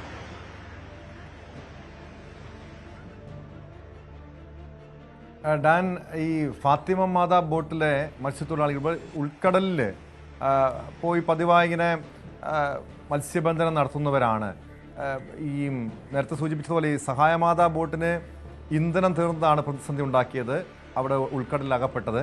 ഇതേ രീതിയിലുള്ളൊരു പ്രതിസന്ധിക്ക് സാധ്യതയുണ്ടോ, അതോ മറ്റേതെങ്കിലും ഈ പ്രത്യേകിച്ചും കാലാവസ്ഥ ഇത്രയും പ്രതികൂലമായി നിൽക്കുന്നത്, വലിയ കനത്ത കാറ്റ്, ഇതൊക്കെ ഒരു പ്രശ്നങ്ങൾക്ക് കാരണമാകാൻ സാധ്യതയുണ്ടോ? മാത്രമല്ല അവിടെ നിരവധി മത്സ്യത്തൊഴിലാളികൾ ഡാമിന്റെ സമീപത്ത് തന്നെയുണ്ട്.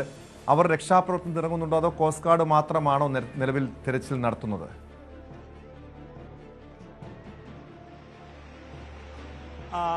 മന്ത്രി വി ശിവൻകുട്ടി അല്പസമയത്തിനകം മാധ്യമങ്ങളെ കാണാൻ നമുക്ക് അദ്ദേഹത്തിന്റെ പ്രതികരണത്തിലേക്ക് പോകേണ്ടതുണ്ട്. അതോടൊപ്പം ഈ കോസ്റ്റ് ഗാർഡാണ് ഇതുമായി ബന്ധപ്പെട്ട ഈ സഹായമാതാ ബോട്ടിലെ മത്സ്യത്തൊഴിലാളികളോട് മറ്റ് ബോട്ടിലുണ്ടായിരുന്ന 4 പേരെ കുറിച്ചുള്ള വിവരങ്ങൾ തേടിയത്. പക്ഷേ അത് കണ്ടെത്താൻ കഴിഞ്ഞിരുന്നില്ല.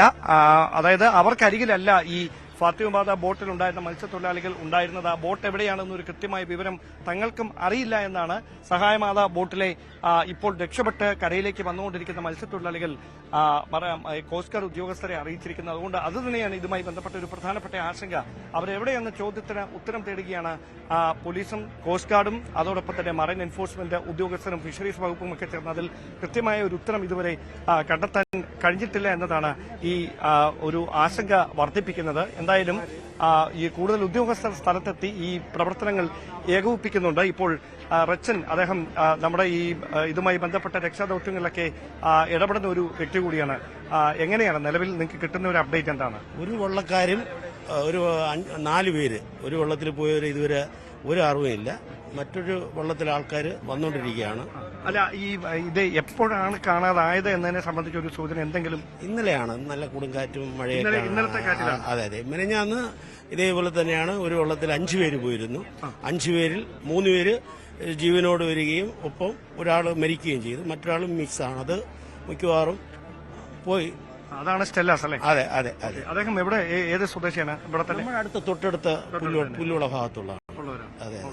അപ്പൊ ഈ സഹായമാത ബോട്ടിലുള്ളവരെ നിങ്ങൾക്ക് പരിചയമുള്ള ആളുകളാണോ? ഇവിടെ എല്ലാം നമ്മുടെ ഇവിടുത്തെ എല്ലാ മത്സ്യത്തൊഴിലാളികളും എല്ലാവരും സഹകരിക്കുകയും ഇങ്ങനെ ബന്ധപ്പെടുന്ന ആൾക്കാരാണ്. അപ്പൊ ഈ ഹെലികോപ്റ്റർ ഉപയോഗിച്ചുകൊണ്ട് പരിശോധന നടത്തണമെന്ന് ആവശ്യം വരുന്നു. പക്ഷേ മഴ മാറി നിൽക്കുകയാണ്. പക്ഷെ അതിന് കഴിയാത്തൊരു സാഹചര്യം, അതിനെപ്പറ്റി എന്തെങ്കിലും വിശദീകരണം നൽകിയിട്ടുണ്ടോ ഉദ്യോഗസ്ഥർ? അതിന് സാധ്യതയ്ക്ക് അവര് തെരച്ചിൽ, ഇപ്പം നമ്മുടെ വിദ്യാഭ്യാസ വകുപ്പ് മന്ത്രി ശിവൻകുട്ടി സാറ് ഇവിടെ വന്നിട്ടുണ്ട്. അദ്ദേഹത്തിനോടും റിക്വസ്റ്റ് ചെയ്തിട്ടുണ്ട്. തീർച്ചയായും ഇത്തരം കാര്യങ്ങളിലേക്ക് സർക്കാർ അനുകൂലമായ നിലപാട് തീരുമാനമെടുക്കുമെന്നാണ് പ്രതീക്ഷിക്കുന്നത്. ഓക്കെ, അപ്പോൾ അത്തരത്തിലാണ് പ്രതീക്ഷകൾ. ഇപ്പോൾ മന്ത്രി വി ശിവൻകുട്ടി കോട്ടപ്പുറം പള്ളിയിൽ വികാരി അച്ഛൻ ഫാദർ നിക്കോളസിനോടൊപ്പം ആ പള്ളിക്കകത്തേക്ക് കയറിയിരിക്കുകയാണ്. ഒരുപക്ഷെ ഇപ്പോൾ ഏറ്റവും പുതിയൊരു വിവരം കൂടി വരുന്നു. ഹെലികോപ്റ്റർ രക്ഷാദൌത്യത്തിനായി ഹെലികോപ്റ്റർ കോസ്റ്റ് ഗാർഡിന്റെ ഒരു ഹെലികോപ്റ്റർ എന്നാണ് മനസ്സിലാക്കാൻ കഴിയുന്നത്. ആ ഹെലികോപ്റ്റർ രക്ഷാദൌത്യം ആരംഭിച്ചിരിക്കുന്നത്. അതായത് ഈ ഫാത്തിമ ബാധ എന്ന ബോട്ട് ഉണ്ടോ, അതുണ്ടായെങ്കിൽ എവിടെയാണ്, ഉൾക്കടലിൽ എവിടെയെങ്കിലും കുടുങ്ങിക്കിടപ്പുണ്ടോ, ഈ മത്സ്യത്തൊഴിലാളികൾ എവിടെയെങ്കിലും അവർ രക്ഷപ്പെടുന്നതിന് വേണ്ടി എവിടെയെങ്കിലും ഈ ബോട്ടുമായി എവിടെയെങ്കിലും കുടുങ്ങിക്കിടപ്പുന്നുണ്ടോ എന്നറിയാനുള്ള അവസാന പ്രതീക്ഷ, അത് അസ്ഥാനത്താകാതിരിക്കാൻ ആ രക്ഷാദൌത്യത്തിന് നേതൃത്വം നൽകാൻ കോസ്റ്റ് ഗാർഡിന്റെ ഹെലികോപ്റ്റർ ഈ വിഴിഞ്ഞത്ത് ഉൾക്കടലിൽ അവിടേക്ക് ഈ പരിശോധനകൾക്കായി പോയിട്ടുണ്ട് എന്ന ഏറ്റവും പുതിയ വിവരം ഇപ്പോൾ നമുക്ക് ഉദ്യോഗസ്ഥരുടെ ഭാഗത്തു നിന്ന് ലഭിക്കുന്നു. അങ്ങനെയാണെങ്കിൽ വൈകാതെ തന്നെ ഇത് സംബന്ധിച്ചൊരു സ്ഥിരീകരണം, എന്താണ് ഈ ഫാത്തിമ മാത എന്ന ബോട്ടിന് സംഭവിച്ചത് എന്നതിനെ സംബന്ധിച്ചൊരു കൃത്യമായ സ്ഥിരീകരണം വൈകാതെ ലഭിക്കുമെന്നാണ് അറിയുന്നത്. അതായത് കൊച്ചിയിൽ നിന്നായിരുന്നു കോസ്റ്റ് ഗാർഡിന്റെ ഹെലികോപ്റ്റർ എത്തേണ്ടത്. അവിടെ തുടർച്ചയായി എല്ലാ ജില്ലകളിലും പ്രതികൂലമായ ഒരു കാലാവസ്ഥ നിലനിന്നതാണ് ഈ ഹെലികോപ്റ്റർ എത്തുന്നതിനൊരു തടസ്സമായി മാറിയത്. പക്ഷേ ആ തടസ്സങ്ങളെയൊക്കെ അതിജീവിച്ചുകൊണ്ട് ഹെലികോപ്റ്റർ ഇവിടെ സുരക്ഷാ പരിശോധനകൾക്ക് വേണ്ടി എത്തിയിരിക്കുന്നു. അല്ലെങ്കിൽ ഈ രക്ഷാദൌത്യത്തിന് വേണ്ടി കോസ്റ്റ് ഗാർഡിന്റെ ഹെലികോപ്റ്റർ ഉൾക്കടലിൽ മുകളിൽ പരിശോധന നടത്തി ഈ ബോട്ട് കുടുങ്ങിക്കിടക്കുന്നത് എവിടെയാണ് എന്ന് കണ്ടെത്താനുള്ള ഒരു നീക്കം നടത്തുകയാണ്. മന്ത്രി വി ശിവൻകുട്ടി ഈ കോട്ടപ്പുറം ഇടവക വികാരി ഫാദർ നിക്കോളാസിനൊപ്പം മാധ്യമങ്ങളെ കാണാൻ പോവുകയാണ്. അദ്ദേഹം എന്താകും പറയുക എന്നതാണ് ഇനി അറിയാൻ ഉള്ളത്. ഒരുപക്ഷെ ഈ തീരത്ത് സന്ദർശനം നടത്തിയതിനു ശേഷമായിരിക്കും അദ്ദേഹം മാധ്യമങ്ങളെ കാണുക. വലിയ തരത്തിലുള്ള ഒരു ദുഃഖം, പ്രതിഷേധം അതൊക്കെ മത്സ്യത്തൊഴിലാളികളുടെ ഭാഗത്ത് നിന്ന് ഇതുമായി ബന്ധപ്പെട്ട് ഉയരുന്നുണ്ടായിരുന്നു. അതിനിടയിലാണ് മന്ത്രി വി ശിവൻകുട്ടി ഈ ബന്ധുമിത്രാദികളെ ആശ്വസിപ്പിക്കുന്നതിന് വേണ്ടി സർക്കാർ ചെയ്യുന്ന നടപടികൾ അവരോട് വിശദീകരിക്കുന്നതിന് വേണ്ടി ഇവിടേക്ക് എത്തിയത്. ഇവിടെ ഇടവക വികാരി ഉൾപ്പെടെയുള്ള പാരിഷ് അധികൃതരുമായി സംസാരിച്ച് കാര്യങ്ങൾ ബോധ്യപ്പെടുത്തിയതിന് ശേഷം ഇപ്പോൾ നേരിൽ കണ്ട് ഈ അപകടം നടന്നിരിക്കുന്ന സ്ഥലം, അതുമായി ബന്ധപ്പെട്ട കാര്യങ്ങളൊക്കെ ഈ മത്സ്യത്തൊഴിലാളികളും അതോടൊപ്പം പാരിഷ് അധികൃതരും അദ്ദേഹത്തോട് വിശദീകരിക്കുകയാണ്. അതിനുശേഷം അല്പസമയത്തിനകം അദ്ദേഹം മാധ്യമങ്ങളെ കാണും എന്നാണ് അറിയാൻ കഴിയുന്നത്.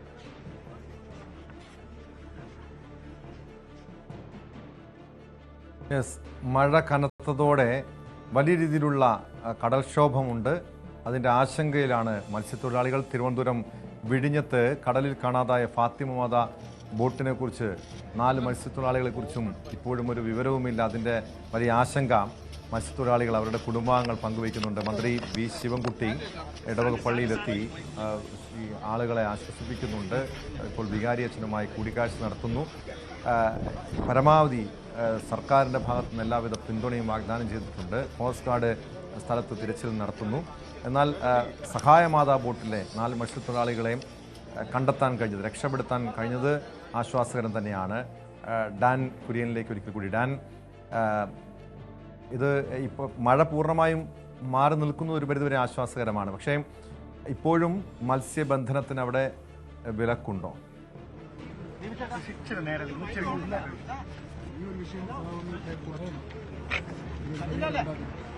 മന്ത്രി വി ശിവൻകുട്ടി ഇപ്പോൾ മാധ്യമങ്ങളെ കാണുകയാണ്. നമുക്ക് അദ്ദേഹത്തോട് ഇതുമായി ബന്ധപ്പെട്ട മറ്റ് വിശദാംശങ്ങൾ ചോദിക്കാൻ കഴിയും.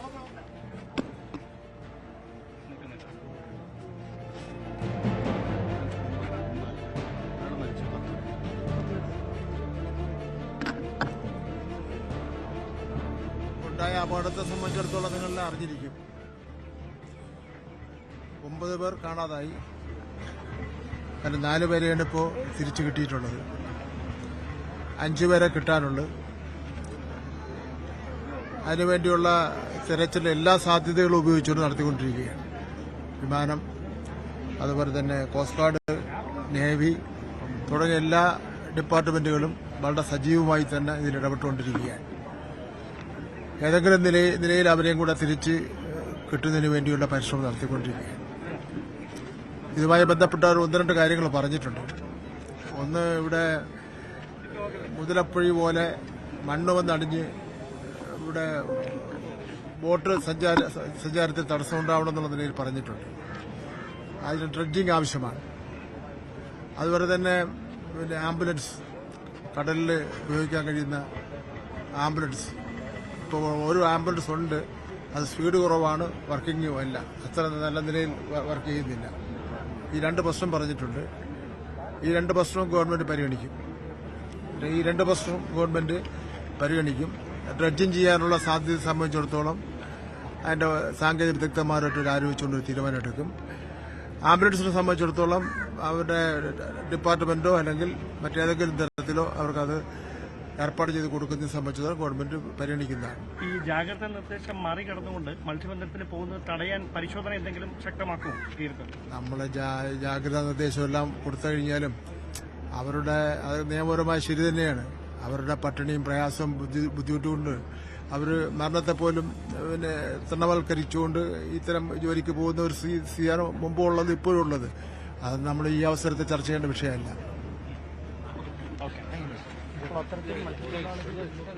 മത്സ്യത്തൊഴിലാളികളുടെ പരിഹാരം കാണുന്നതിന് വേണ്ടി ഈ പരിശോധനകൾ, ഈ ഫാത്തിമ എന്ന ബോട്ട് കണ്ടെത്തുന്നതിന് വേണ്ടി അതിലെ 4 മത്സ്യത്തൊഴിലാളികൾക്ക് എന്ത് സംഭവിച്ചു എന്ന് അറിയുന്നതിന് വേണ്ടി അവരെ എത്രയും പെട്ടെന്ന് കരയിൽ എത്തിക്കുന്നതിന് വേണ്ടി സാധ്യമായ എല്ലാ വഴികളും ഉപയോഗിച്ചുകൊണ്ടുള്ള രക്ഷാദൌത്യം പുരോഗമിക്കുകയാണ്. നേവിയുടെയും കോസ്റ്റ് ഗാർഡിന്റെയും മറൈൻ എൻഫോഴ്സ്മെന്റിന്റെയും സംയുക്തമായ നേതൃത്വത്തിലാണ് ഈ രക്ഷാദൌത്യം പുരോഗമിച്ചുകൊണ്ടിരിക്കുന്നത് എന്നാണ് മന്ത്രി വി ശിവൻകുട്ടി ഈ സ്ഥലം സന്ദർശിച്ച ശേഷം ഇപ്പോൾ മാധ്യമങ്ങളോട് വ്യക്തമാക്കിയിരിക്കുന്നത്.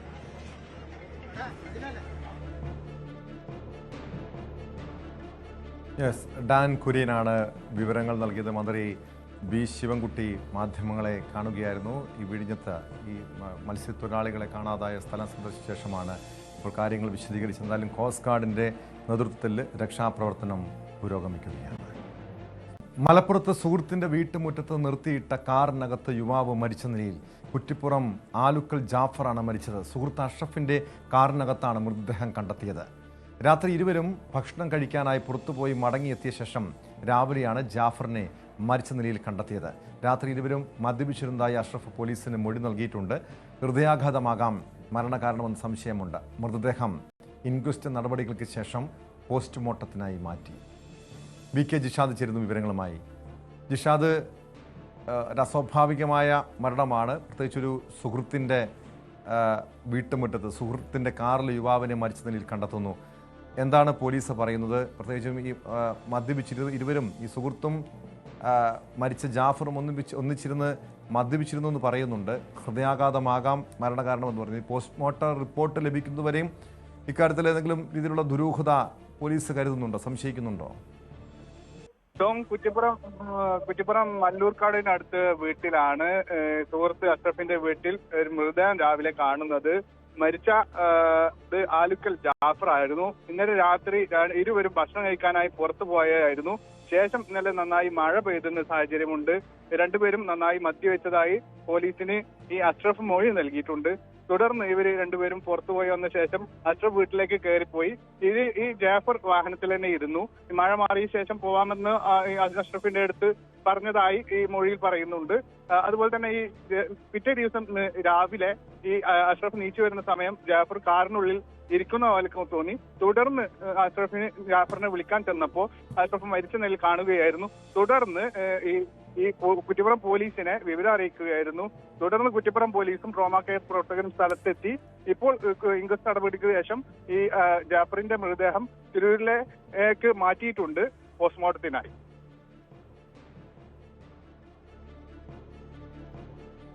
ജിഷാദ്, നമുക്കറിയാം ഈ പ്രത്യേകിച്ച് സുഹൃത്തുക്കൾ ഒന്നിച്ചിരുന്ന് മദ്യപിക്കുന്നു, പിന്നീട് വാക്കുതർക്കമുണ്ടാകാം, അതിനെ തുടർന്ന് കൊലപാതകങ്ങളൊക്കെ സംഭവിക്കുന്ന നാടാണിത്. അത്തരമൊരു സംശയം പോലീസ് കരുതുന്നുണ്ടോ? അത്തരമൊരു സംശയം പോലീസിനുണ്ടോ? അതോ ഈ പറയുന്ന പോലെ ഈ ആരോഗ്യ പ്രശ്നം കാരണം, ഹൃദയാഘാതം കാരണം മരിച്ചു എന്ന് തന്നെയാണോ പോലീസിന്റെ നിഗമനം? ഈ സുഹൃത്തിൻ്റെ അഷ്റഫിന്റെ മൊഴി പൂർണ്ണമായും പോലീസ് വിശ്വസിക്കുന്നുണ്ടോ? ടോം, രാത്രി ഇരുവരും മദ്യവെച്ചിരുന്നതായി അഷ്റഫ് നേരത്തെ പോലീസിന് മൊഴി നൽകിയിട്ടുണ്ട്. തിരിച്ച് അഷ്റഫ് കാർ ഡ്രൈവ് ചെയ്തിരുന്നു. തിരിച്ച് വീട്ടിലെത്തിയ ശേഷം, അതായത് ഇന്നലെ രാത്രി ഇരുവരും ഹോട്ടലിൽ ഭക്ഷണം വാങ്ങി പുറത്തുനിന്നാണ് ഭക്ഷണം കഴിച്ചത്. അതും പോലീസിന്റെ മൊഴിയിൽ പറയുന്നുണ്ട്. ഈ ദോശ അടക്കമുള്ള സാധനങ്ങളാണ് ഈ ജാഫർ കഴിച്ചതെന്നും അഷ്റഫ് പറഞ്ഞിട്ടുണ്ട്. ഇവിടെ നിന്ന് ഏതാനും മീറ്ററുകൾക്ക് അപ്പുറത്താണ്, അതായത് കുറ്റിപ്പുറം മല്ലൂർക്കടവിന് സമീപമാണ് ഇവരെ വീട്. ഈ ജാഫർ തൊട്ട അടുത്ത്, അതായത് മീറ്ററുകൾക്ക് അകലെയാണ് ഈ ജാഫറിന്റെ വീടുള്ളത്. അഷ്റഫ് ഈ ജാഫർ വീട്ടിലേക്ക് പോകുമെന്ന് കരുതി അഷ്റഫ് വീട്ടിലേക്ക് കയറിപ്പോയി എന്നാണ് ഈ പോലീസിന് കൊടുത്ത മൊഴിയിൽ പറയുന്നത്. രാവിലെ ഉറക്കമുണർന്ന് വന്ന് നോക്കുമ്പോഴാണ് ജാഫർ കാറിൽ ഇരിക്കുന്ന നിലയിൽ മരിച്ചതായി കാണുന്നത്. ഉടൻ തന്നെ പോലീസിനെ ഇവരെ അറിയിക്കുകയായിരുന്നു. അഷ്റഫിന്റെ മൊഴി ഏതായാലും പോലീസ് രേഖപ്പെടുത്തിയിട്ടുണ്ട്. കൂടുതൽ പോസ്റ്റ്മോർട്ടം റിപ്പോർട്ടുകൾക്ക് ശേഷമാണ് കൂടുതൽ അന്വേഷണങ്ങൾ പുരോഗമിക്കുക. ഈ മരണകാരണം എന്താണെന്നും ഈ പോസ്റ്റ്മോർട്ടം റിപ്പോർട്ട് കിട്ടിയാൽ മാത്രമേ നമുക്ക് സ്ഥിരീകരിക്കാൻ കഴിയുള്ളൂ. ടോം.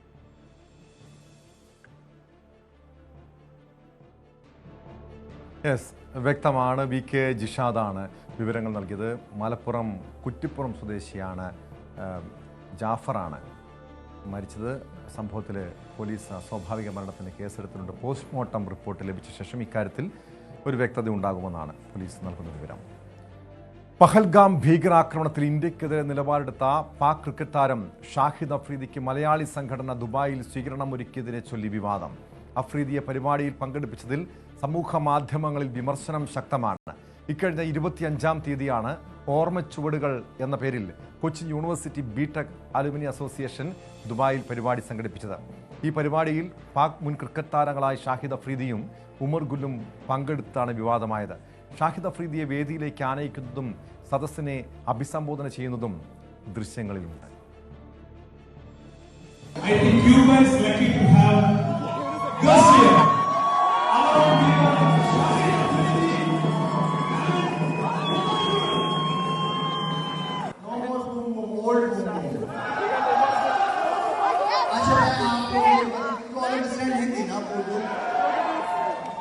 मैं आप लोगों के पास इसलिए आया हूँ कि मैं ट्रैवल बहुत करता हूँ और केरला के लोग मुझे बहुत मिलते हैं.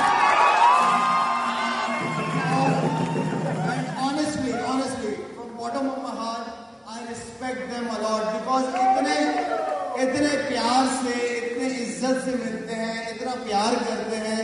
मैं तो कभी कभार YouTube पे केरला की वीडियोस देखता हूँ जो खाने नहीं बनते. I love that. My family love that. So thank you so much. और मुझे अच्छा लगा आप सबका कि पाकिस्तान एसोसिएशन के अंदर आप लोग सारे आए हैं और हम लोग ग्राउंड में क्रिकेट खेलते थे, लेकिन ग्राउंड से बाहर हम सब एक ही इंसान हैं, हम सब एक ही प्यार करने वाले लोग हैं. So thank you so much. Love you all. Thank you.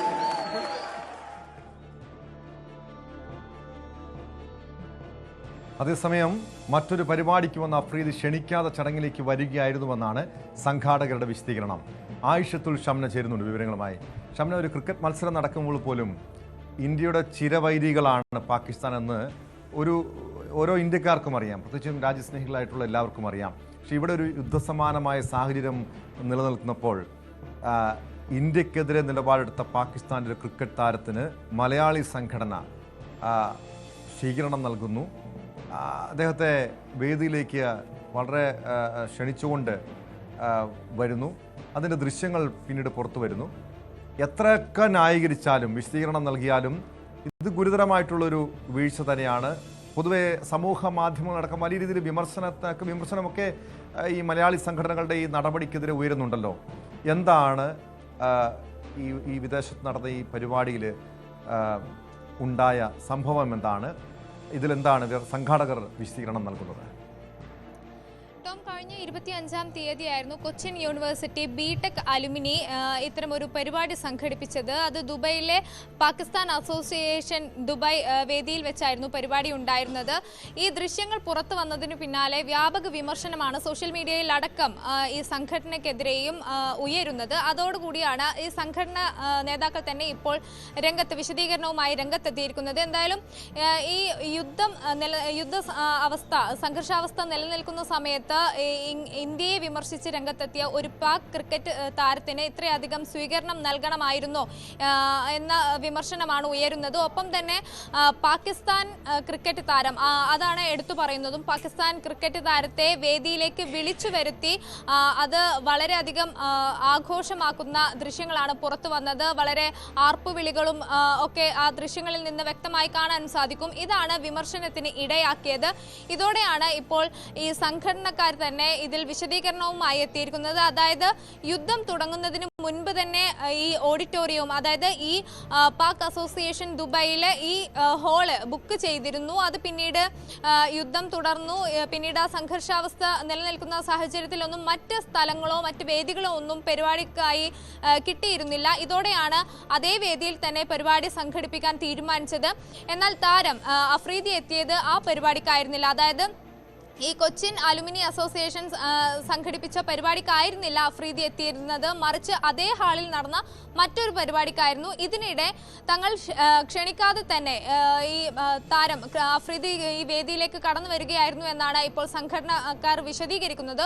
ഒപ്പം തന്നെ ഈ താരം അഫ്രീദി സ്റ്റേജിൽ കയറി കേരളത്തെക്കുറിച്ചും ഒപ്പം കേരള ഫുഡിനെ കുറിച്ചുമൊക്കെ വളരെ നല്ല അഭിപ്രായം പറയുന്നതും തനിക്ക് കേരളക്കാരോടും ഒപ്പം മലയാളികളോടുമൊക്കെയുള്ള ഇഷ്ടത്തെക്കുറിച്ച് പറയുന്നതും വീഡിയോയിലുണ്ട്.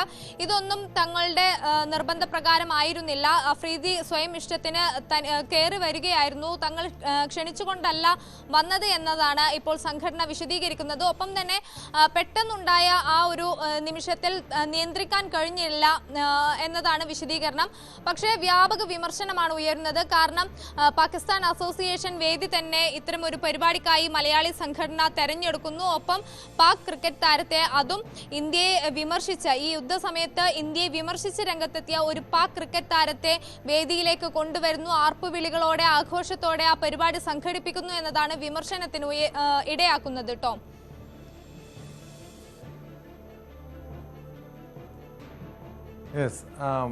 എന്തായാലും അങ്ങനെയൊക്കെ വിശദീകരിക്കുമ്പോഴും ഷംന, ഇവിടെ നമുക്ക് ദൃശ്യങ്ങളിൽ വളരെ വ്യക്തമായി തന്നെ കാണാൻ കഴിയും അഫ്രീദിയെ ഈ സംഘാടകർ തന്നെ വേദിയിലേക്ക് ആനയിക്കുന്നുണ്ട്.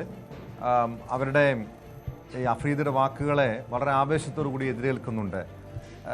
ഇത് നമുക്ക് എന്താണ് മനസ്സിലാക്കാൻ കഴിയുന്നത്? ഇത് മുൻകൂട്ടി തയ്യാറാക്കി ഇവർ ക്ഷണിച്ചത് പ്രകാരം അഫ്രീദി വന്നതാണോ, അതോ മറ്റേതെങ്കിലും ചടങ്ങിൽ പങ്കെടുക്കാൻ എത്തിയപ്പോൾ ഈ സംഘാടകരിൽ ആരെങ്കിലും ഒരാൾ ക്ഷണിച്ചു അങ്ങനെ എത്തിയതാണോ? തീർച്ചയായും ടോം, ഈ സംഘാടകർ വിശദീകരണവുമായി രംഗത്തെത്തിയെങ്കിലും ഈ വിമർശനങ്ങൾക്കൊരു കുറവുമില്ല. അതായത് ഈ ദൃശ്യങ്ങളിൽ നിന്ന് വളരെ കൃത്യമായി തന്നെ മനസ്സിലാകുന്നത് അഫ്രീദിയെ ഈ സംഘാടകരിൽ ഒരാളോ അല്ലെങ്കിൽ ആ പരിപാടിക്ക് എത്തിയ മറ്റാരെങ്കിലും ഒക്കെ വേദിയിലേക്ക് ക്ഷണിച്ചു കൊണ്ടുവരികയായിരുന്നു. അതിനുശേഷം വേദിയിലേക്ക് അഫ്രീദി കയറുമ്പോഴും ഒപ്പം കേരളത്തെക്കുറിച്ച് പറയുമ്പോഴും ഒക്കെ ഈ വേദിയിൽ ഉണ്ടായിരുന്നവർ ഉൾപ്പെടെ വലിയ രീതിയിലുള്ള ആർപ്പുവിളികളോടെ സന്തോഷത്തോടു കൂടിയാണ് അതിനെ സ്വീകരിച്ചത്. അതാണ് ഇത്തരം വിമർശനങ്ങൾക്ക് ഇടയാക്കിയതും. ഒപ്പം തന്നെ ഈ സംഘാടകർ നൽകിയ വിശദീകരണവും ഈ ദൃശ്യങ്ങളിൽ കാണുന്നതും തമ്മിൽ പൊരുത്തക്കേടുകളുണ്ട്. അതായത് സംഘാടകർ പറയുന്നതനുസരിച്ച് അഫ്രീദി സ്വയം ഇഷ്ടത്തിന് വേദിയിലേക്ക് കയറി വന്നതാണ്, തങ്ങൾ ആരും തന്നെ ക്ഷണിച്ചിട്ടില്ല, പെട്ടെന്നുള്ള ഒരു നീക്കമായതുകൊണ്ട് തന്നെ നിയന്ത്രിക്കാൻ സാധിച്ചില്ല എന്നൊക്കെയായിരുന്നു. പക്ഷേ ദൃശ്യങ്ങളിൽ നിന്ന് കാണുമ്പോൾ അങ്ങനെയല്ല. അഫ്രീദിയെ മനഃപൂർവ്വം വേദിയിലേക്ക് ക്ഷണിച്ചു കൊണ്ടുവരുന്നതായാണ് ദൃശ്യങ്ങൾ വ്യക്തമാക്കുന്നത്. ഇതോടുകൂടിയാണ് ഈ വിമർശനം ഉയർന്നതും ശക്തമായതും. എന്തായാലും ഇപ്പോൾ അഫ്രീദി രംഗത്തെത്തിയതും വേദിയിലെത്തിയതും ഒക്കെ വലിയ വിവാദമായിരിക്കുകയാണ്. ഒപ്പം മലയാളി സംഘടനയാണ് ഇതിന് പിന്നിൽ എന്നതാണ് ഏറ്റവും വിമർശനങ്ങൾക്ക് ഇടയാക്കുന്നതും. എന്തായാലും ഈ സംഘടന നൽകിയ വിശദീകരണം അത്ര കണ്ട് സോഷ്യൽ മീഡിയയിൽ ഉൾപ്പെടെ വിശ്വാസത്തിൽ എടുത്തിട്ടില്ല. വിമർശനങ്ങൾ ഇപ്പോഴും ഉയരുക തന്നെയാണ്. ടോം,